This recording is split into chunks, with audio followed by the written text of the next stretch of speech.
क्या आप कभी ऐसे किसी सिचुएशन में फंसे हैं जहां कि आप दूसरे कंट्री में चले जाते हैं और आपको उस कंट्री की एप्लीकेशन को अपने आईफोन में इंस्टॉल करना है, लेकिन आप अपने आईफोन में उसे इंस्टॉल नहीं कर पाते? अगर हाँ, तो ये वीडियो सिर्फ आपके लिए है, क्योंकि आज के इस वीडियो में मैं आपको यही बताने वाला हूँ कि कैसे आप अपने आईफोन में दूसरे कंट्री के एप्लीकेशन को आसानी से इंस्टॉल कर पाएंगे। तो बिना देरी किए चलिए वीडियो में हम आगे बढ़ते हैं। तो जैसा कि मैं आपको यहाँ एग्जांपल में बताने वाला हूँ कि ये जो कैपकट एप्लीकेशन है वो मैंने अपने आईफोन में इंस्टॉल किया हुआ है, जबकि मेरा जो लोकेशन है वो इंडिया है और इंडिया में ये एप्लीकेशन अवेलेबल नहीं है। मैं आपको ऐप स्टोर में जाकर दिखा दूं। अगर मैं ऐप स्टोर में जाकर यहाँ सर्च करूँ कैपकट को, तो आप देखेंगे कैपकट से रिलेटेड मुझे यहाँ पे कोई भी एप्लीकेशन शो नहीं हो रहा है। तो फिर मैंने ये जो एप्लीकेशन है वो अपने आईफोन में कैसे इंस्टॉल किया है, चलिए मैं इसको अनइंस्टॉल कर दूं और उसके बाद मैं आपको दिखाता हूँ इंस्टॉल करके कि कैसे वो इंस्टॉल करना है।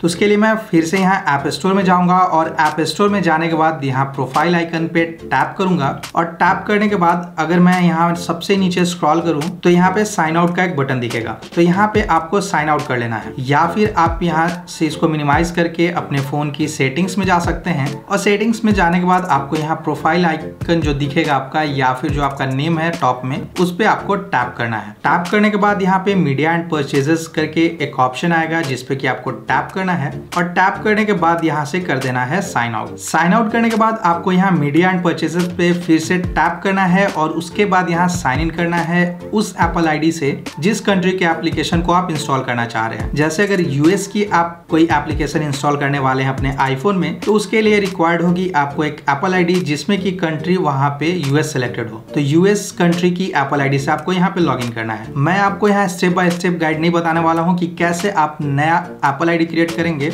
उस कंट्री के लिए, क्योंकि मैंने पहले से बना कर रखा हुआ है। अगर आप चाहें तो आई बटन पे क्लिक करके उस वीडियो को देख सकते हैं और यहाँ पे साइन इन कर सकते हैं। तो मैं यहाँ करूंगा नॉट, जैसे पहले मेरा जो यहाँ पे एप्पल आईडी था वो यहाँ पे शो हो रहा है, तो कंटिन्यू करके उसी एप्पल आईडी से यहाँ पे साइन इन कर सकते हैं आप। लेकिन मैं यहाँ पे करूंगा नॉट अभिषेक दुबे और उसके बाद फिर यहाँ पे नया जो एप्पल आईडी है उससे मैं यहाँ पे लॉग इन करूंगा। साइन इन करने के बाद आप देखेंगे कि मीडिया एंड परचेसेस में जो आपका एप्पल आईडी है जिससे आपने लॉग इन किया हुआ है वो यहाँ पे शो करना शुरू हो जाएगा। और अगर आप ध्यान दें तो आपका जो एप्पल आईडी है यहाँ पे वो अभी दूसरा शो हो रहा है। तो ऐसे में आपको फिर ये सेटिंग्स ऐप को मिनिमाइज करना है और आपको चले जाना है ऐप स्टोर में। ऐप स्टोर में जाएंगे तो तब भी आप यहाँ पे देखेंगे कि जो एप्पल आईडी पहले थी वो अभी यहाँ पे शो नहीं हो रही है।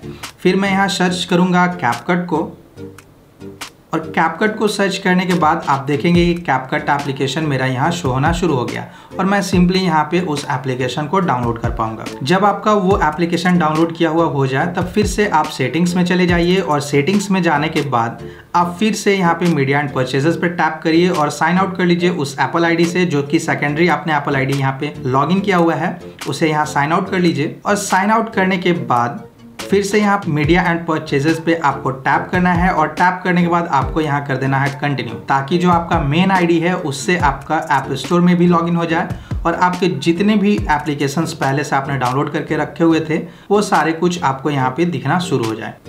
अब आपके दिमाग में ये सवाल आ रहा होगा कि अगर मैं उस आईडी से लॉग आउट हो जाऊंगा तब फिर मैं उस एप्लीकेशन को अपडेट कैसे करूंगा। अपडेट के लिए आप जैसे ही अपडेट पे टैप करेंगे आपके सामने एक पॉपअप आएगा जिसमें कि आपको पूछा जाएगा उस एप्पल आईडी का पासवर्ड जिससे कि आपने उस एप्लीकेशन को डाउनलोड किया होगा। तो सिंपली आपको उस एप्पल आईडी की पासवर्ड को इनपुट करना है और आपका जो एप्लीकेशन है वो खुद ब खुद अपडेट हो जाएगा। तो दोस्तों कुछ इस तरह से आप अपने आईफोन में दूसरे कंट्री के एप्लीकेशन को आसानी से डाउनलोड कर सकते हैं।